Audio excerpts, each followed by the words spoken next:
안녕하세요, 북리지입니다. 많은 분들이 관심을 갖고 계셨을 크렐리티의 K2 플러스 3D 프린터에 대한 리뷰를 시작하겠습니다. 그동안 13차례의 쇼츠 리뷰를 통해서 K2 플러스에 대한 다양한 정보를 짧게 전해드렸었는데요. 오늘은 종합적으로 제가 한 달여간 사용해본 소감을 가감없이 말씀드려 보겠습니다. 우선 이 제품은 덕유항공에서 협찬을 해주어 진행하게 된 점을 미리 말씀드립니다. 벤브랩이 시작한 고속 3D 프린터의 흐름을 따라가기 위해서 그동안 여러 글로벌 업체들이 다양한 고속 프린터를 내놓았는데요. 아마도 벤브랩을 대체할 프린터는 거의 없었다고 봅니다. 고속 3D 프린터면서 AMS 방식의 멀티컬러까지 가능한 프린터가 나오기 시작한 것은 가장 최근의 일인데요. 이런 시점에서 K2 플러스는 벤브랩의 X1C 카본 콤보와 비슷한 가격대면서 유저들이 벤브랩에 기대했던 부분들을 적용해서 만들어낸 제품이 K2 플러스라고 봅니다. 우선 가장 눈에 들어오는 것은 기존 벤브랩의 256, 256 사이즈보다 훨씬 더 큰 350, 350 그리고 높이 350의 큰 빌드 볼륨입니다. 그리고 내부 챔버 온도를 올려주는 액티브 챔버 히터가 들어가서 고온용 필라멘트에 대한 대응성도 높아졌다고 할 수 있겠습니다. 그래서 유저들은 이 제품의 스펙이 나왔을 때 많이 기대했던 것이 사실일 텐데요. 반면에 그동안 크렐리티가 초기 제품에서는 항상 좀 실망스러운 모습을 보여왔기 때문에 과연 이번에는 제대로 준비를 했을까 의구심도 있으셨을 것 같습니다. 그래서 지금부터 그 이야기를 해보도록 하겠습니다. 넓은 베드 사이즈이기 때문에 우선적으로 베드 레벨링이 잘 될까, 얼마나 잘 될까 궁금해서 레벨링 테스트를 시작했습니다. 기존 K1 시리즈들은 벤브랩의 영향을 타실 텐데요. 모두 다 베드 아래쪽에 압력 센스를 넣어 그것으로 레벨링을 하는 시스템이었습니다. 하지만 K2에서는 스트레인 게이지라고 해서 프린터 헤드 안쪽에 센서를 넣어 레벨링을 잡는 방식으로 바뀌었습니다. 그리고 레벨링을 진행해 보니까 레벨링 포인트가 무려 9x9 총 81포인트를 센싱하는데요. 원시 종이짝 출력을 해보니 레벨링 정확도는 정말 상당히 좋았습니다.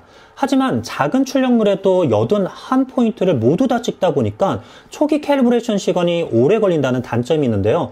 평소 캘리브레이션은 끈 채 출력을 한다거나 향후 펌웨어 업데이트를 통해서 적응형 레벨링이 도입되어 출력물 주변만 레벨링하는 것으로 바뀌길 기대해 봅니다.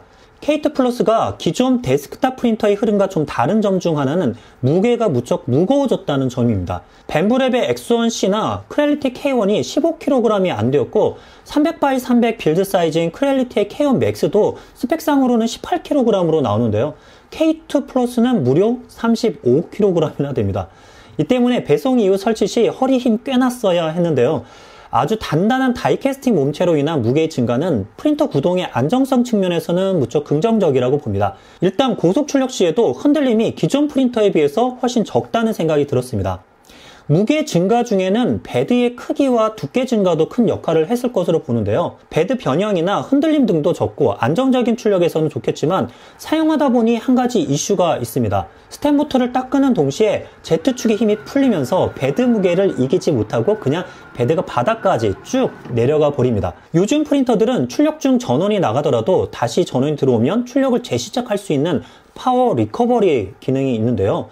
전원이 나가면 곧바로 베드가 내려가 버려서 출력 위치를 이탈하고 또 이를 잡아주기 위해서 다시 레벨링을 하려면 출력물이 가로막고 있기 때문에 파워 리커버리는 불가능하다는 점이 단점이 되겠습니다. K2 플러스는 기존 고속 3D 프린터보다 더 빠른 속도와 가속도 성능을 자랑하고 있는데요. 기본적인 성능을 보기 위해서 MVS 최대 압출량 속도를 측정해 보았습니다.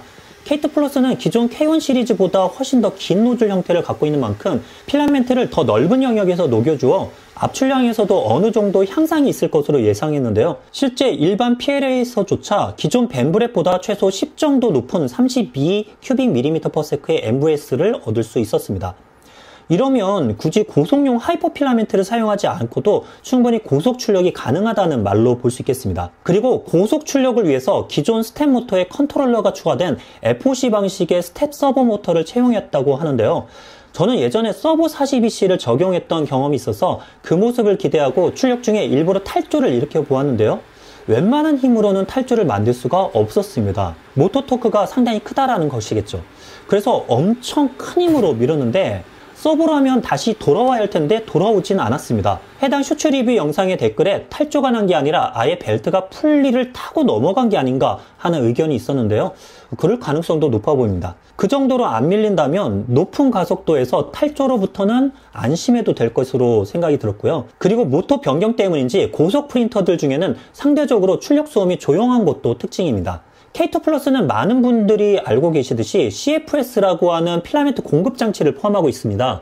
벤브랩의 AMS를 그대로 따라하고 이름만 바꿨다고 볼 수 있는데요. 약간 업그레이드된 부분도 있었습니다. 내부 히팅 건조 시스템은 AMS와 동일하게 존재하지 않지만 외부의 온도와 습도를 숫자로 나타내는 디스플레이가 있다는 점은 사소하지만 괜찮은 기능 변화라고 보았습니다. 그리고 필라멘트를 거의 다 써가면서 보빈 무게가 가벼워지면 생길 수 있는 보빈 점핑을 방지해주기 위해서 상단의 필라멘트 보빈을 스프링으로 눌러주는 시스템이 기본 장착이 되어 있고, 필라 진입 각도에 따라 입구가 갈려나가는 이슈를 줄이기 위해서 모디파이 파츠를 그대로 적용한 입구 부위도 긍정적이었습니다. 가장 인상적인 스펙이라면 벤브의 AMS에는 하기 어려웠던 종이보빈 필라멘트가 사용이 가능하다는 내용이었습니다. 하지만 이거는 엄연히 과장 광고라고 보는 게 맞을 것 같습니다. 종이보빈을 이용한 출력은 번번이 실패했고, 그냥 실패한 게 아니라 압출이 안 되는 것을 프린터가 인식했음에도 불구하고 출력이 계속 진행되는 오류까지 보여줬습니다. 그 원인을 찾기 위해서 한참의 시간을 보내야만 했는데 알고 보니 종이보빈의 이슈였습니다. 종이보빈이 초반에는 문제없이 출력되다가 거의 다 쓸 때쯤 되면 무게가 가벼워진 보빈 무게로 인해서 간헐적으로 문제가 발생하는 것이었습니다. CFS가 아닌 외부 스풀로 공급하거나 플라스틱 보빈을 이용한 출력은 CFS 아니라도 문제없이 출력이 이루어졌습니다. 그리고 종이보빈이 가능하다고 해도 그냥 넣게 되면 장시간 출력 시 종이 갈린 가루가 내부에 남는 그런 문제가 있었습니다. 하지만 AMS를 통해 쌓아온 유저들의 해결 방법이 있습니다. 종이보빈에 테두리 림을 출력해 장착해 준다거나, 그리고 무게 때문에 마지막에 당겨지지 않고 실패하는 문제는 200g 이상의 쇠공을 중심에 넣어 무게를 증가시킴으로써 해결할 수 있습니다. 그럼에도 불구하고 종이보빈이 완벽하게 가능하다고 광고한 점은 크렐티사에서 정정을 하거나 사과를 해야 하지 않나 생각이 듭니다. CFS 시스템은 멀티 필라멘트를 공급하는 장치인과 동시에 멀티컬러 출력을 가능케 합니다. 간단하게는 휴포지 등의 출력도 할 수 있고, 이를 이용해 한판 니모 캐릭터 출력을 해봤는데요. 설정만 잘해주면 아주 편하게 멀티컬러 출력을 해줄 수 있습니다. 물론 컬러 체인지를 위해 필라멘트 교체 시 기존 필라멘트의 잔여물을 짜내기 위해서 똥을 뱉어내는데요. 이 똥의 양이 실로 엄청납니다. 이는 벤브의 AMS 시스템을 그대로 따라했기 때문에 어쩔 수 없는 숙명일 텐데요. 앞서 일체형 노즐의 길이가 길어졌다고 말씀드렸는데, 커팅 위치가 노즐셋 상단 부위이기 때문에 길어진 만큼 커팅 후 짜져야 하는 필라멘트가 더 많아졌다고 볼 수 있습니다. 벤브의 하덴드와 비교해보면 커팅되어 버려야 할 필라멘트 길이가 2배 가까이 되는 것으로 보이는데, 이로 인해 버리는 필라멘트도 벤브랩에 비해 더 많다고 봐야 할 것으로 봅니다. CFS의 단점 한 가지를 더 이야기해보자면, 언박싱 라이브에서 영상으로 보신 분도 계시겠지만 필라 보빈의 폭을 좀 가리는 편입니다. 1년 전에 나왔던 덕유항공에 플라스틱 보빈을 넣었는데 일단 장착이 원활하지 않았습니다. 간신히 장착이 되어도 필라멘트 공급과 또 감을 때 헛도는 문제가 발생했고요. 원인을 찾아보니 보빈 가이드였습니다. AMS도 보빈 가이드가 있긴 하지만 CFS는 좀 더 안정적으로 하려고 그렇게 만들었을 것 같은데, 한쪽의 가이드를 좀 더 넓게 만들어 놨습니다. 이 때문인지 완벽히 수평이 아닌 보빈이었던 덕유항공 필라멘트는 가이드에 걸리면서 롤러 회전이 잘 안 되었던 것이죠. 그래서 내가 사용하는 보빈이 간섭 없이 장착되고 돌아가는지 꼭 사용하기 전에 살펴보신 다음에 사용하시길 바랍니다. CFS는 RF 태그 시스템으로 자사의 필라멘트를 감지해서 색과 재료 종류, 또 남은 잔량 등을 인식할 수 있게 해주는데요. 수동 공급 필라멘트라 하더라도 측면에 있는 RF 태그에 인식시켜 활용할 수 있게 했다는 점은 기존 벤브랩 AMS에 비해 업그레이드 된 점이라고 보았습니다.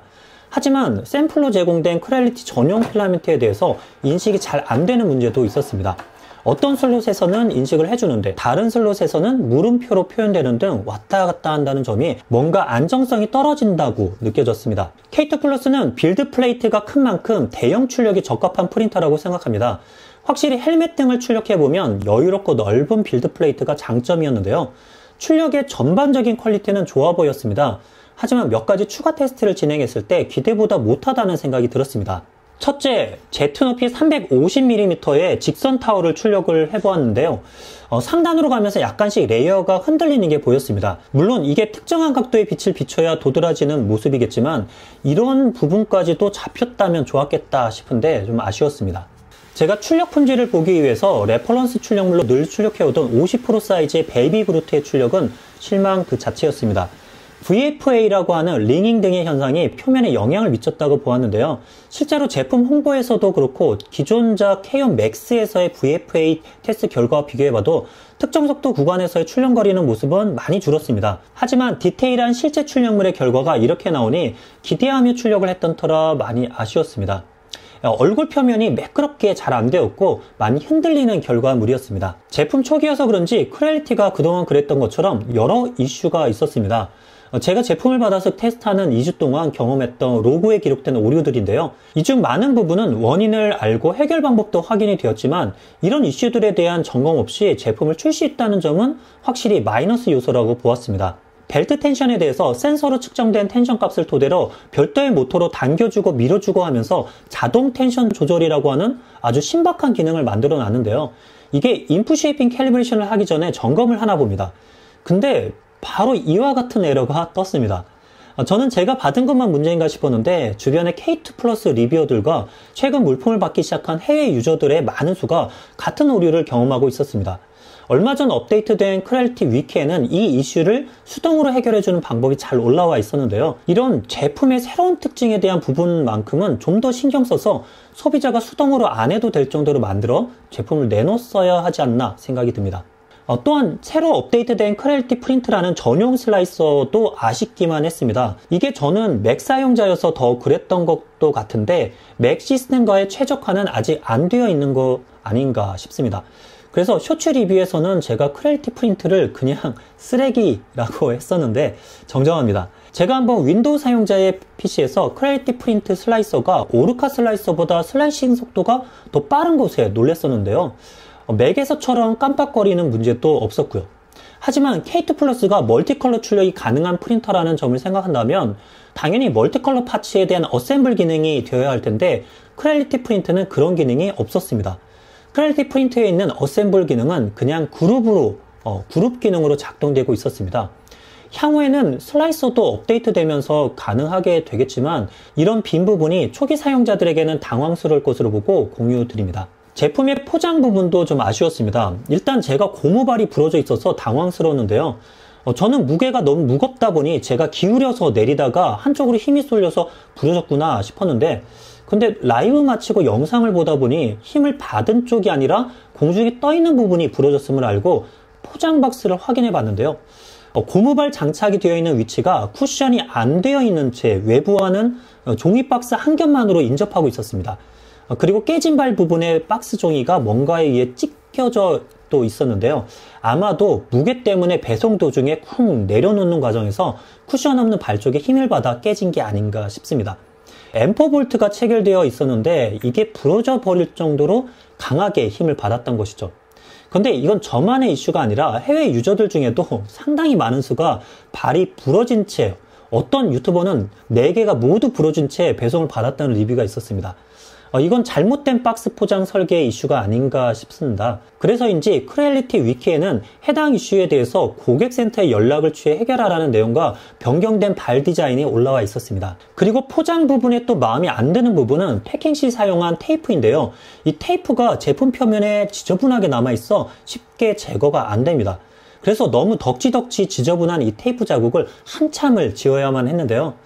이런 것도 조금 더 좋은 테이프를 이용해 패킹을 했더라면 하는 아쉬움이 큽니다. 이제 좀 정리를 해야겠는데요. 한 달간 사용해본 솔직한 느낌은 장점보다는 단점과 아쉬운 점이 많았습니다. 장점이라고 한다면 큰 빌드 볼륨에 CFS를 이용한 멀티컬러 출력이 가장 큰 장점이라고 볼 수 있겠고요. 바로 그런 프린터가 필요했던 분에게는 현재로서는 최적의 선택이 될 수 있다고 봅니다. 제가 언급드렸던 부분만 주의하여 출력한다면 큰 문제는 안 되기 때문이죠. 제가 단점이나 아쉬운 부분으로 지적한 내용은 아마도 크레얼리티가 전작들에서 그랬던 것처럼 소프트웨어적으로 또 혹은 하드웨어적으로 해결을 해나갈 것으로 봅니다. 그리고 출력 품질과 관련된 많은 부분은 유저들 사이에서 최적 세팅 값을 잡아 공유하고 또 오류 부분에 대한 해결 방법도 많이 나오면서 더 좋은 출력으로 이어질 수 있을 거라고 보는데요.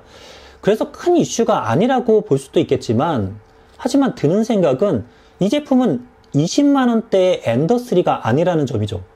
무려 200만원이 넘는 가격의 제품인데 이런 소소한 문제들이 아직 해결되지 않은 채 판매를 시작했다는 점에서는 여실히 크렐리티가 갖고 있는 안이라는 생각이 느껴져서 리뷰하는 내내 참 착잡한 마음이 들기도 했습니다. 하지만 이런 문제 해결들을 즐기시고 직접 해결하실 수 있으면 비밴부 진영에서 내놓은 오픈소스 AMS 멀티컬러 시스템을 가진 대형 사이즈의 프린터가 필요하신 분에게는 괜찮은 제품이라고 생각합니다. 혹시 구입을 희망하시는 분은 설명란에 링크로 들어가 보시기 바랍니다. 덕유항공에서는 필라멘트 용접기와 필라멘트 추가 지급 이벤트도 하고 있으니 참고하시길 바랍니다. 오늘도 끝까지 리뷰 시청해 주셔서 감사드립니다. 이상으로 분이졌습니다.